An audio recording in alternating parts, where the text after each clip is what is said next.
a good day to be Indigenous. Get up, stand up. They are going to become more brutal. Couldn't cut, hitting cut again. Because all the hippies were trying to be Indians anyway. They're going to become more repressive because it's a matter of dollars and their illusionary concepts of power.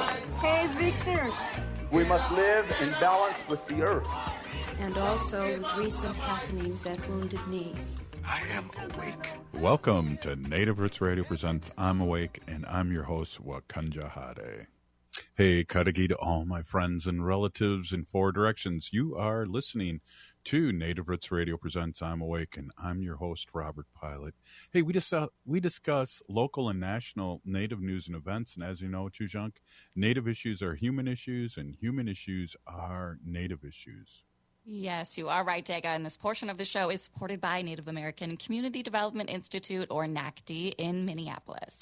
They do great work all over Turtle Island. We had a weekend of sorts, and we're going to have our friend Rachel Thunder come on and talk about what happened this weekend, and it's always exciting to see Rachel and catch up. Rachel, are you there? This is Robert Pilot of Native Roots Radio. Ho! Hey, Robert. Yeah, I'm here. I'm kidding. Great to see you. A lot going on this weekend, you know, and we also had our relative, our uncle Leonard Peltier's birthday, and 80 years old, and it's just a sad situation that we have here. But welcome on to the show. Yeah, thank you, Robert. And no, you're right. I do want to begin by acknowledging Leonard. He just turned 80 years old, having done the past 5 decades in the United States federal prison system as the longest held Indigenous political prisoner in United States history. This birthday, his 80th birthday, is his first birthday while incarcerated that he was unable to release a birthday letter. Normally he writes a letter to the people, and it's released and read on his birthday. And this year he was unable to do that because he was in lockdown. So Jeez. This year was the first year that he was unable to release that birthday statement to us. So yeah, of course, continued prayers for Leonard, and, you know, prayers that Biden is able to do the right thing, that Spirit and Creator works in a way that touches his heart and his mind, and the people around him, so that he can make this decision to let our elder go home on his way out. Yeah, and thank you for all the work and the walks and the information that you have given us over the years. This is Rachel Thunder, Indigenous Protectors Movement co-founder here in the Minneapolis, and we're playing catch up here and starting out in a somber way. There was other thing happening this weekend too that happened yesterday involving horses. Yeah, so that was very exciting. Also heavy in a different way. So there is a horse ride happening that started in San Francisco earlier this year called the Trail of Truth. You can look it up on Facebook and look it up on the news. You'll find different media links about it. But it originated there out of San Francisco with the Ohlone tribe, their chairwoman is actually on the ride, and they are riding with the intention and carrying this prayer all the way from their traditional homelands to Washington, D.C. to gain federal recognition, right? And so it's just these issues, like whether it's Leonard Peltier or tribal sovereignty or blood quantum, you know, all of these issues that these colonial systems, these colonial governments that we have put on our people are all pretty new terms in terms of our society and our existence, right? And how we exist, Robert, and how we've existed since the beginning of time. And we're having to adapt to these Western ways of being, of existing, and of fighting, you know, because the Indian Wars never ended. There's still declarations of war and acts of war done against our people on a regular basis. So what this ride is doing is not only, you know, garnering attention for that tribe to gain federal recognition, but also elevating the issues that each community is facing as they come through that area.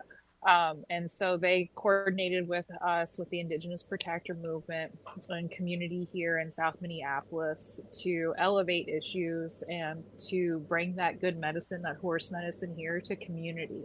And so the horse ride actually started in Cedar Field here, and then in South Minneapolis, went down E.M. Stately, down Ogama, around Little Earth, went up Cedar Ave, right past the Red Lake building and Homeward Bound shelter, and then went west down Franklin Avenue, going past all of our relatives. And, one of the prayers that was really being elevated here for this community, and something that all of our communities are facing across Turtle Island, is this addiction, this drug epidemic that is taking a generation of our people. Just how the boarding schools took a generation and disconnected a generation from the rest of our people, from traditional ways, from life, from living, from our children. That's what these drugs are doing.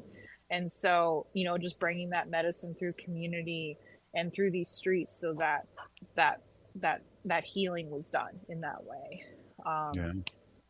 Yeah. And then the third issue that was kind of elevated here in South Minneapolis and is what's going on in Pipestone.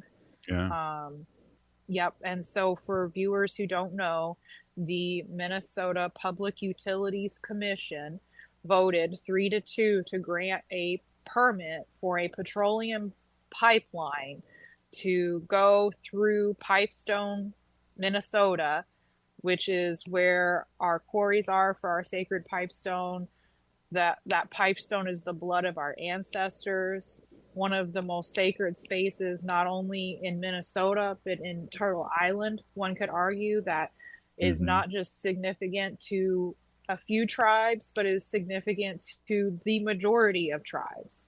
And so by doing so, by granting that permit, that was an act of war committed against our people in the ongoing Indian wars that never stopped. Yeah, they tried to sneak that through, and I saw Crow post something, and I almost fell out of my chair that this was going on and happening. This is sneaky stuff again. It is. So just a little bit of history, and we might have to continue after the commercial break, but this pipeline existed in Pipestone. It actually went right through the park. It went right next to the quarries, and it was shut down. Its permit was denied, shut down. And so now Pipeline Company has come back under a different name, so now it's Magellan Pipeline, and has applied for a permit to reroute. So they're saying, okay, well, we can't be in this like little tiny segment that is the park, right? That's under Park Service. So they want to reroute around the park through private land. But what they're forgetting to realize is that private land still has geological and cultural significance. That the pipestone doesn't just stop at the boundaries of the park, right? And the cultural significance doesn't just stop at the boundaries of the park. And so the Minnesota Public Utilities Commission granted that permit for them to survey and go through those private properties to the west and north of Pipestone, Minnesota National Park. I'm going to pick up my baby. Yeah. Hey, we're here with Rachel Thunder, Indigenous Protectors Movement here in the Twin Cities, and we're going to talk a little bit more about this pipeline. I'm going to have to get my jean jacket out of retirement here, it sounds like, and we're just really sick of this, and we're going to talk a little bit more about this and then talk about what we're going to do about it. This is Native Roots Radio presents I'm Awake, and we'll be right back after this short break. Please stay with us.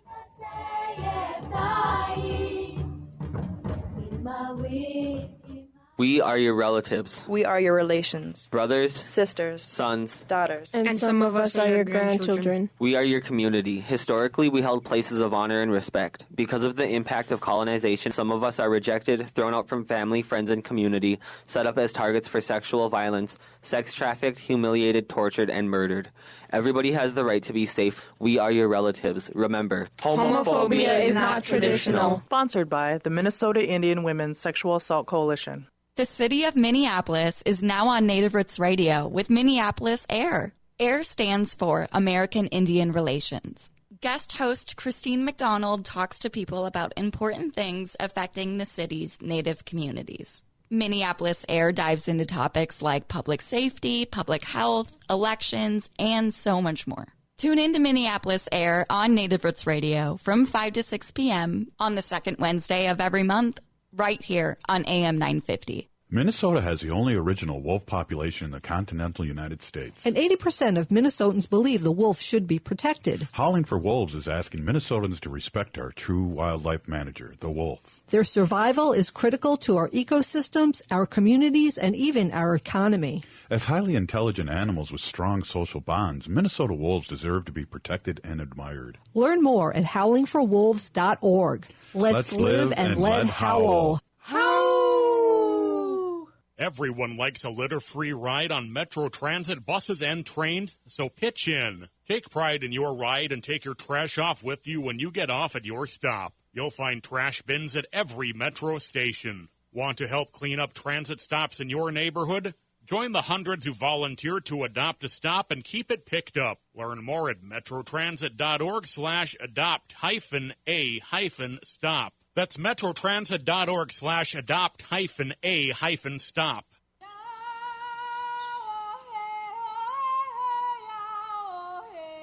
This is Leonard Peltier. I am in Coleman 1, U.S. Penitentiary, and I'm listening to Native Roots Radio. And we're back to Native Roots Radio presents I'm Awake, and this is Robert Pilot. This portion of the show is supported by the Minnesota Indian Women's Sexual Assault Coalition. Hey, we're here with Rachel Thunder, Indigenous Protector Movement co-founder here in the Twin Cities, Minneapolis, and we're talking about pipelines again, and I don't know if I could ever get sick of that or what, but, this show, as you know, Rachel and Haley, this show started because of Standing Rock and all the misinformation that happened around that, or no information about our relatives in Standing Rock about the Dakota Access Pipeline. And then we had our Line 3 here, and Wisconsin's dealing with Line 5, and now we're dealing with this again here in Minnesota in Pipestone. Rachel, welcome back. I'm just really glad that you could come on and talk about this. Yeah, of course. And so, Robert, the pipeline permit that was granted to Magellan Pipeline is for a petroleum pipeline reroute. And so both ends of the pipeline already exist on each side of Pipestone Park. They're in Pipestone, Minnesota. And so it's currently not operating because they were removed access from their pipeline that was going through the park. And so they've reapplied now for this permit to reroute around the park, which the Minnesota Public Utilities Commission granted on September the 11th of this year, 2024. The condition that the commission gave to them is that they are required to survey, do a geological survey and a cultural survey of that reroute section in coordination with tribes, quote, end quote, and that they have to do proper consultation with the associated 23 tribes with Pipestone, with the sacred place. So what that means, or what that's actually going to look like in reality, is a bit foggy. They did not provide a timeline for said geological surveys, cultural surveys. They didn't provide a timeline on the amount of time that the pipeline is required to wait for a response from the tribes. They did not designate the steps that will be taken in that consultation process with the tribe. So it seems a little bit foggy. This past spring, this had gone to a judge in Pipestone. We went to those hearings as well.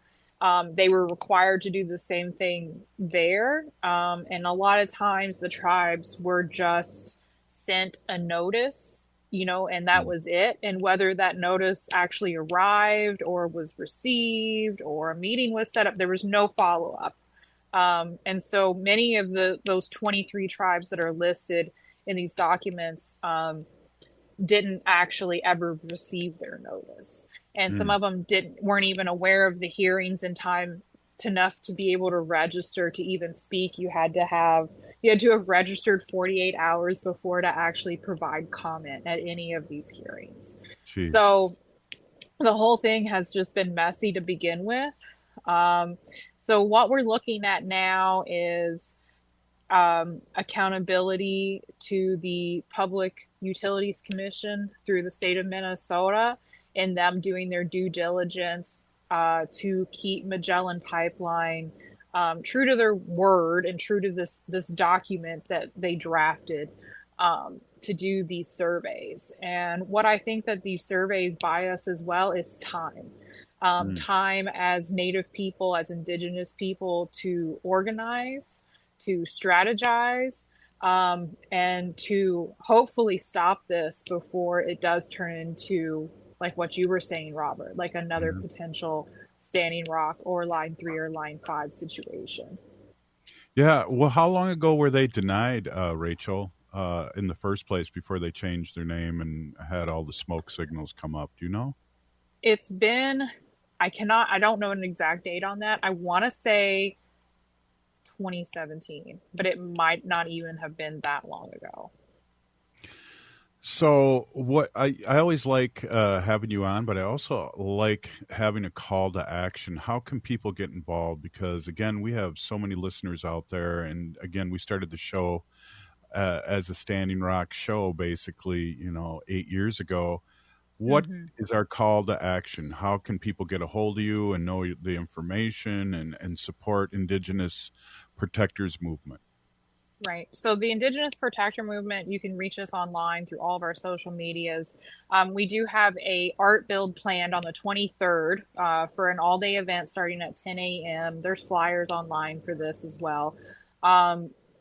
At the Minneapolis American Indian Center, where we're going to make banners and protest signs for future actions all around Magellan Pipeline and protecting the sacred pipestone, that blood of our ancestors.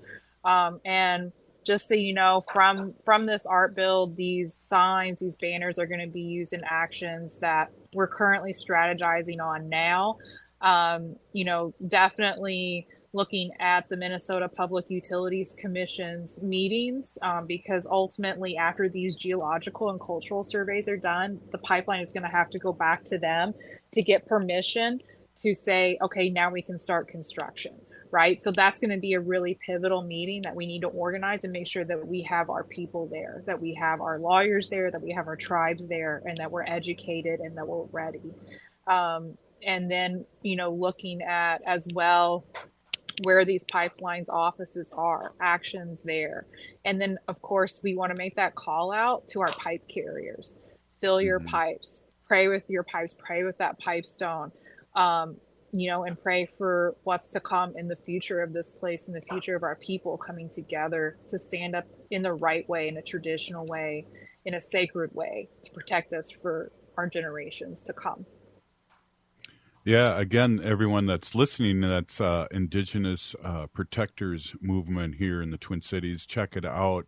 Check out Rachel Thunder, and she's the co-founder, and we're always proud to amplify your voice, Rachel, and we're so happy that you could come on and talk about this. And this will not be the end of that, that's for sure, because we need to resist, divest, and run for office and do all those things that we talk about, but we really need support, and that's bodies, boots on the ground, especially when this comes up. Yeah, no, definitely, Robert, I want to say that everybody has their role, right? I think that activists as a whole can sometimes get on the slippery slope of shaming each other, saying, why aren't you showing up for this cause, or why aren't you showing up in the way that I'm showing up? I think that, and what I believe is that everybody has their own way to show up, right? And so like a fight like this, when you're going up against like a pipeline or big oil or, like these big powerful entities that be, it's going to take all of us and all of our skills. It's going to take grant writers. It's going to take social media campaigns. It's going to take boots on the ground, people ready to lock down. It's going to take organizers. It's going to take pipe carriers, grandmas, aunties. It's going to take all of those different roles that exist, all those different knowledges that exist, all those different life experiences that exist, for all of us to come together in that way. And none of those are any less important than anybody else. Yeah. And we appreciate that. And, again, I got to get my American Indian Movement jean jacket ready to go here with the big patch and my headband looking like I'm a 70s dude, and get out there and protest with you guys. That's we're great in numbers, so we have to show up, and like you said, anyway, but I think there's people out there that are willing to show up in a good way too. Us. For sure. And I think that writing letters right now to the Public Utilities Commission, writing to them, asking your tribes to write resolutions against this pipeline, reaching out to the National Congress of American Indian, we're going to request, ask of them to write a resolution. That there's a lot of work that can be done now that I think can be really, really powerful. And maybe we can stop this before it becomes something. Yeah, definitely. And especially with we got a presidential election and we have things going on that we need to amplify to our leaders that are being elected all over Turtle Island, not just the president, but all the way down, that we're not going to stand for this. Right. And we don't, and, we have to let, like our vice president Democratic nomination, governor of Minnesota, this is a chance for him to right a lot of wrongs before this even becomes something else. Absolutely. Rachel, I want to just say a big thank you, a big Peeny Gigi for coming on. Really, it's good to see you and good to hear your baby. And, I saw your husband drive by me last Thursday. I gave him a big wave, but it's good to be in community and good to see you. And thank you for letting our audience know what's happening with Leonard and what's happening local. Yep. And anybody that wants more information, just reach out to us or come to the Art Build on the 23rd. We'll be there all day starting at 10 a.m. Right on. Thank you, Rachel Thunder, Indigenous Protector Movement here in the Twin Cities. We're so happy to have you on. Hey, this is Native Roots Radio, and what do we got up next, Haley? Hey, we're going to talk more pipeline stuff, but this time with Joe Bates, who is a member of the Bad River Ojibwe band. And we're going to talk the Bad River film. Stay with us.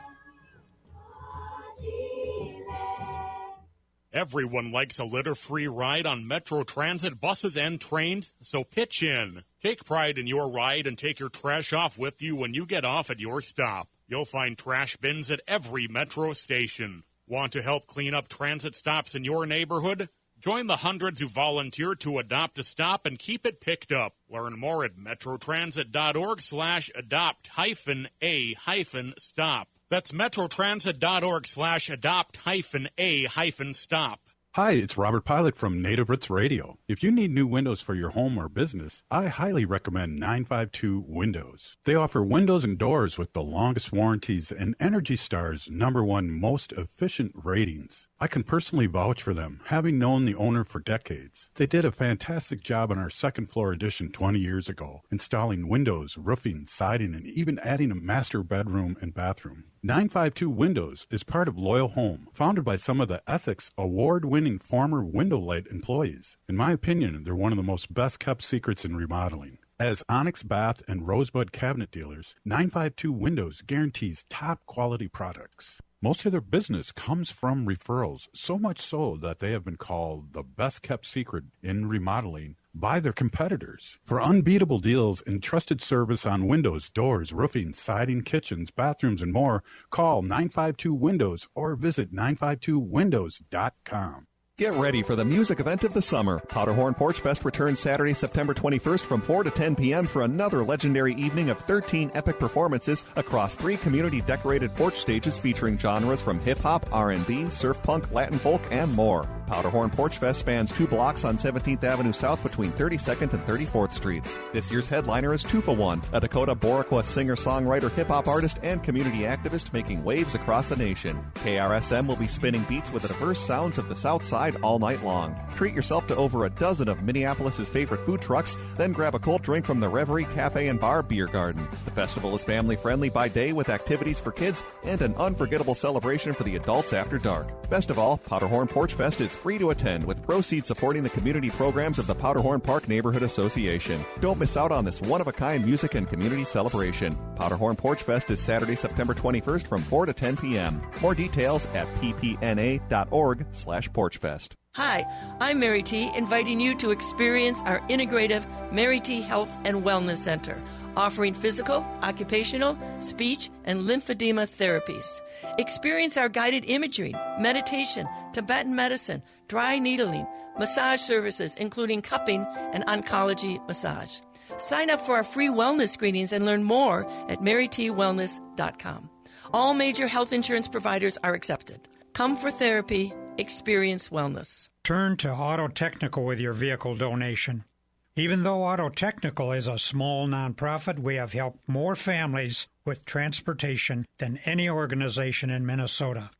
Since '94, we have reconditioned donated vehicles so they have a higher tax benefit. Call Richard at 612-919-5526, 612-919-5526, or autotech.org.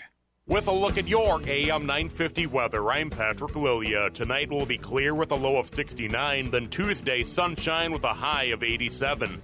Liberal comedy icon Kathy Griffin brings her My Life on the PTSD List tour to the Pantages Theater in Minneapolis on October 11th. Get your tickets now at Ticketmaster.com or listen to The Matt McNeil Show this week for your chance to win. Anine, I'm Lieutenant Governor Peggy Flanagan, and you are listening to Native Roots Radio.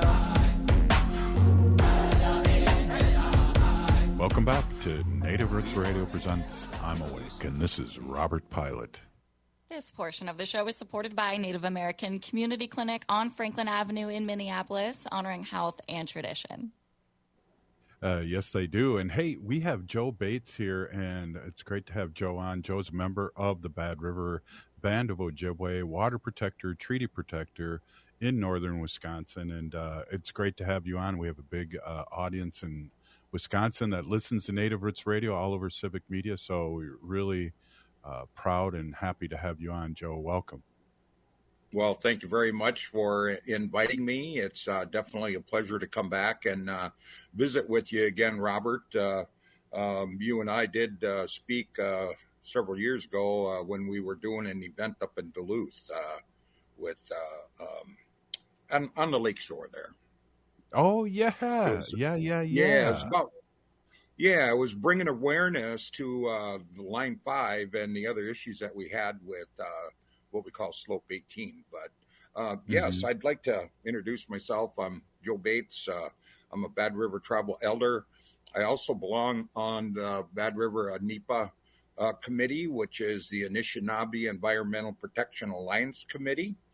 And so we have a lot of issues that face us here in the Northland, as well as we're all well aware of. And so yeah, we try to stay active with that and with what's happening here in our local area that pertains to Line 5. Yeah, well, I appreciate you coming on, and let's remind our audience about Line 5, and let's talk directly about that, and then really want to get a call to action. And I know the Bad River documentary is coming out, I believe, on Netflix soon, and people can more get clued in on what's happening to our relatives in Wisconsin. Yes, absolutely. And the film, they cover a number of say conflicts that we've had with our environment and what other people have wanted to do here, right here in Bad River, as well as other areas in the ceded territory. But Line 5, this was installed back in 1953 without the consent of the tribe and the tribal members. It was done with Lakehead pipelines back then. And, or actually, I think, yeah, Lakehead pipelines. But anyhow, when it was originally installed, Bad River was over 300 feet from the pipeline itself. Mm-hmm. So over the course of the last 71 years, the river lives.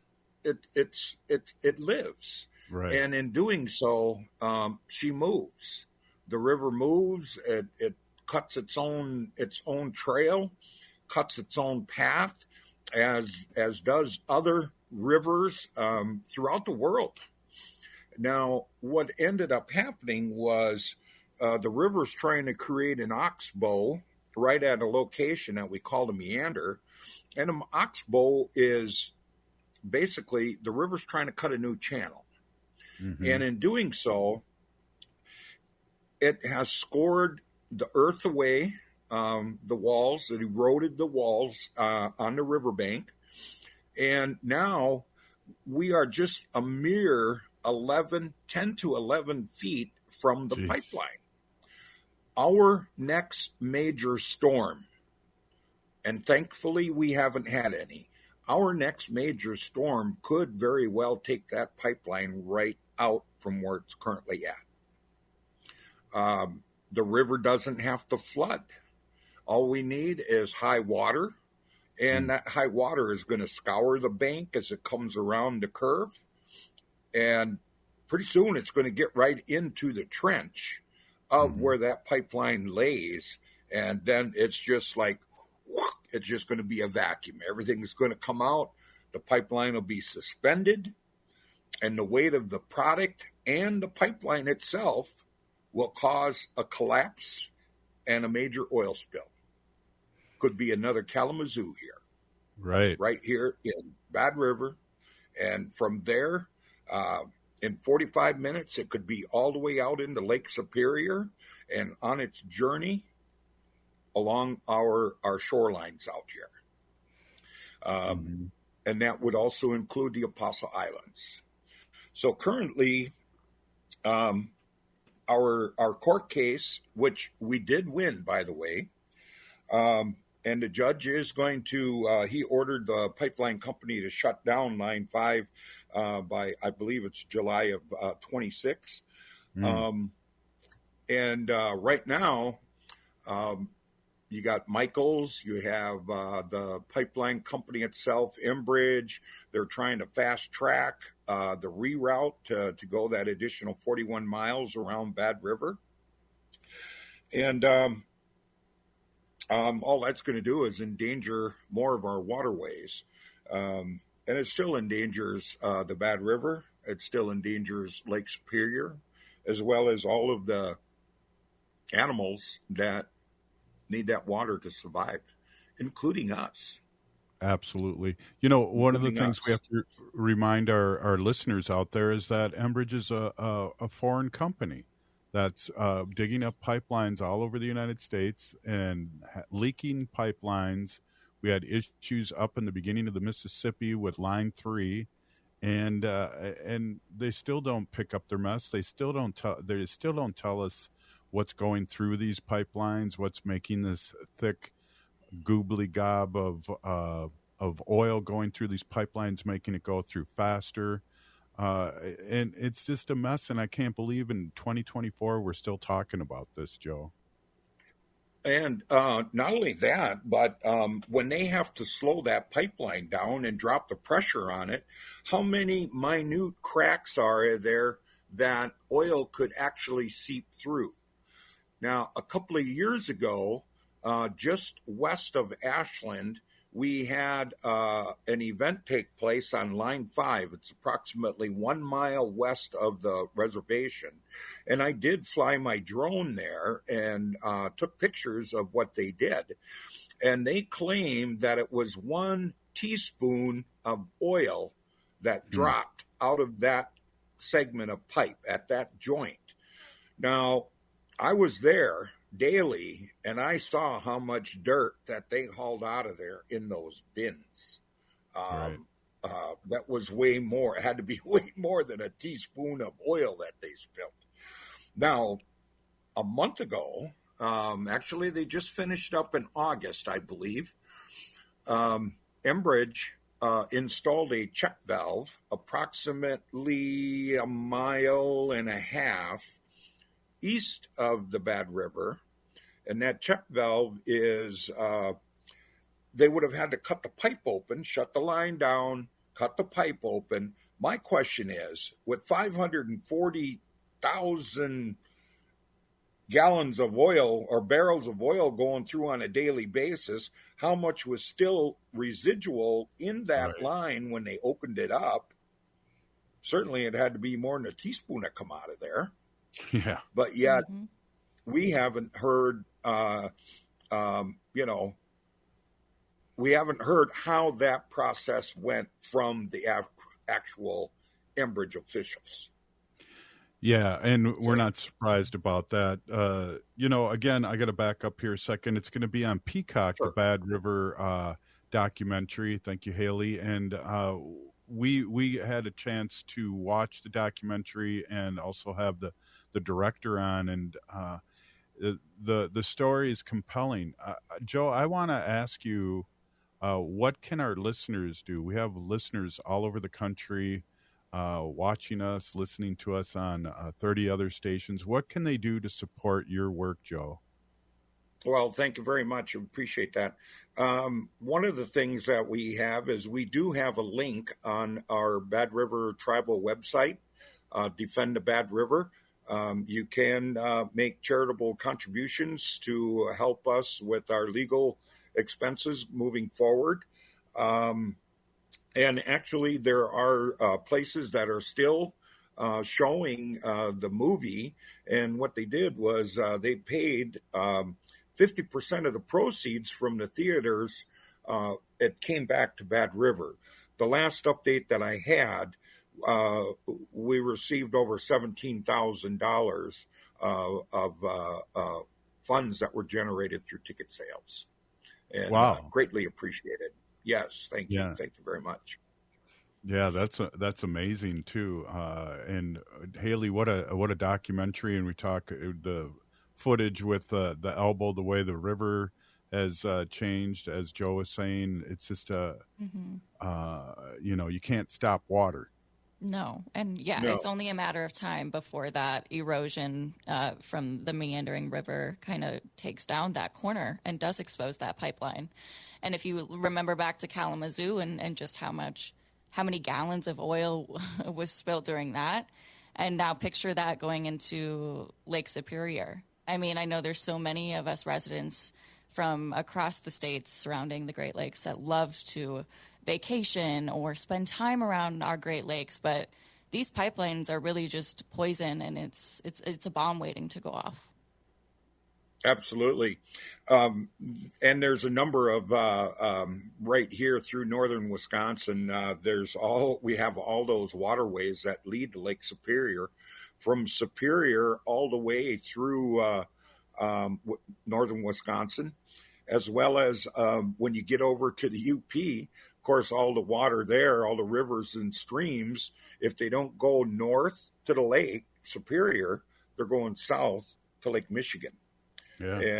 And then we have the issue under the straits. That's another reason why this pipeline actually needs to be shut down. We've got what's going on here in Bad River. We have what's going on in the straits, and combined, I mean, we're looking at a major disaster of apocalyptic proportions here. With all the millions of people that rely on that good clean water that we have up here in the Great Lakes region. And we have a lot of allies, too, white allies that have resorts and fishing. They don't want to see this either. It's, again, we need to have some kind of plan of action, whether it's reaching out to the DNR or whomever and stop Enbridge again. I'm just worn out by this whole thing. Right. The other thing that recently the Army Corps of Engineers had taken comments from the public, and we had over 150,000 comments against the reroute and the EIS that was turned in, put out there by the Army Corps of Engineers. Now, recently they just put out a final draft, and I've yet to see what the final draft entails. I don't know if they changed it at all, but I'd certainly I'm interested in looking at it again. Joe, can you hold on for another segment? Sure. Yes, I will. Right on. We're Joe Bates, Bad River Tribal Elder. We're talking about Line 5, and we'll be right back after this short break. Some people won't give you the real talk on drugs, but it's time we know the facts. Fentanyl is killing people. It's a powerful opioid, often made illegally and commonly mixed with illicit drugs. It can even be pressed into counterfeit pills that resemble prescription medications. Just 2 milligrams, about the size of a few grains of sand, could potentially be lethal. This isn't an ad to scare you, but it is an ad to make you think twice. Get the facts. Go to realdealonfentanyl.com. This message is brought to you by the Ad Council. The city of Minneapolis is now on Native Roots Radio with Minneapolis AIR. AIR stands for American Indian Relations. Guest host Christine McDonald talks to people about important things affecting the city's Native communities. Minneapolis AIR dives into topics like public safety, public health, elections, and so much more.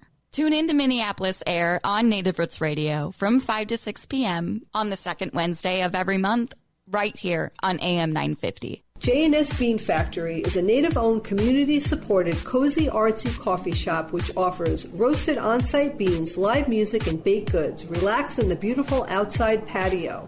City Pages writes, voted top 10 coffee shops. Tucked into a quiet corner of St. Paul's Highland Park neighborhood, this coffee shop roasts beans on-site from the best coffee-growing countries in the world. Located at 1518 Randolph Avenue, St. Paul. The good stuff.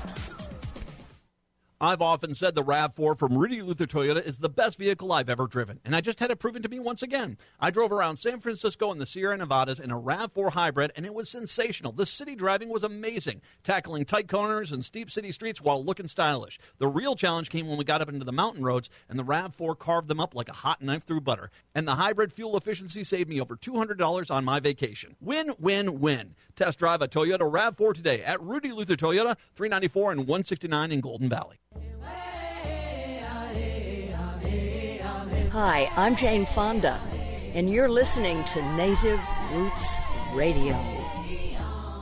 And we're back to Native Roots Radio presents I'm Awake, and this is Robert Pilot. This portion of the show is supported by Howling for Wolves, protecting wolves for future generations. Yeah, hey, Joe. Did we do that back in the day? Hey, we're with Joe Bates, Bad River Elder, Tribal Elder, and we're talking about Line 5. Can you talk a little bit about your involvement with the film? Amazing film? I did have a little segment in there, a few lines. Of course, I like the fact that they did use some of my drone footage in the movie. During the high water event, and then I narrated that small segment there, and then just in the closing as well, I was really impressed with how well the movie was put together, and I had no idea that we had that many people that were going to be involved in it, and I thought it was great, to get a broad spectrum. Sorry about the shaking. The broad spectrum of everyone's involvement.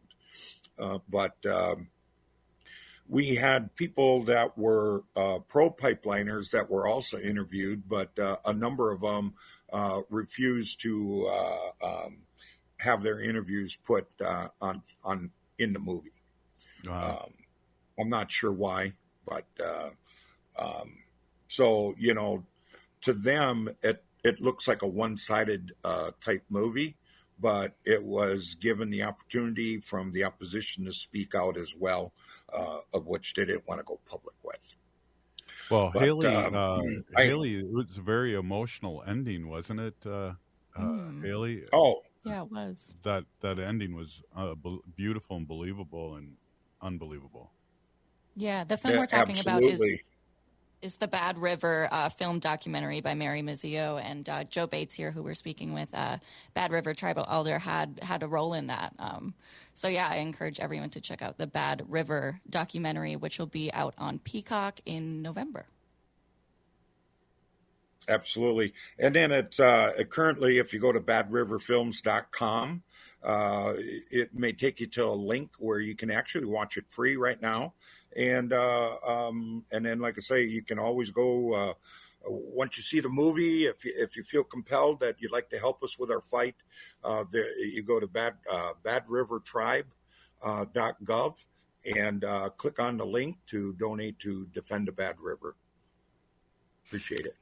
Yeah, it's crazy. Joe, I'm going to have you on just for a couple more minutes here. I wanted you to give that information, and I'm glad you did. It's just, again, we started this, if you remember, Joe, we started this show because of Standing Rock and all the misinformation. So we appreciate you coming on and also having that amazing documentary that Haley spoke of, that we had an opportunity to watch and have the director and writer on, and her amazement by, I think, peeling back the onion and seeing really what natives are really dealing with when it comes to everything just amazed her. She thought she was going to learn about just pipelines, and she learned about a lot of the things that we go through as Indigenous people of the North. As well as the other thing that we have coming up is Enbridge has meddled in our internal affairs here. They meddled in our last election that took Mike Wiggins Jr. out of the chairman's position. Whoa. And currently, we have another election coming up in November of this year, and we have 3 positions on that ballot up for election. We have our vice chair, our junior council member, as well as our secretary. Our current secretary is, and I'll mention it, his name is Jay McPhee, because it's on court documents, it's in federal court records, for him colluding with Enbridge employees, April Holdren, who is she was a public relations person here in Bad River up until the federal court case. But Jay McPhee met with April Holdren on a number of accounts and shared information with her at a dining table right here in Odena. And, and currently they have, they're trying to meddle in with this election as well. They're already attacking me. I did get on the ballot for junior council member. I feel it's my inherent duty to preserve what we have, and it's the least I can do to help protect what we have for the next 7 generations. Wow, so, well, good for you. Tribal members, I appreciate your vote of support. Good for you for stepping up, too. And I'm just so, when Enbridge and Line 3 were here in the Twin Cities, they infiltrated all our high school sports, our tournaments, our hockey tournaments, our basketball tournaments. They were sponsoring it like they were the good neighbor. And basically they didn't hire people. They brought their own people in all across the country. They didn't, all the things that they promised never came to fruition. They got $20 an hour jobs with no health care to tribal members up north, and it was ridiculous. So, Joe, I appreciate so much what you're doing. Well, thank you very much. Like I said, it's the least I can do. So, well, is there anybody or any website or Facebook that we could support your running for tribal office? Well, I do have a Cash App, and I also do take Venmo payments as well as just Facebook Messenger payments. Right on. So, that's Joe Bates, Bad River Tribal donations Elder. for election materials would be appreciated. Thank you.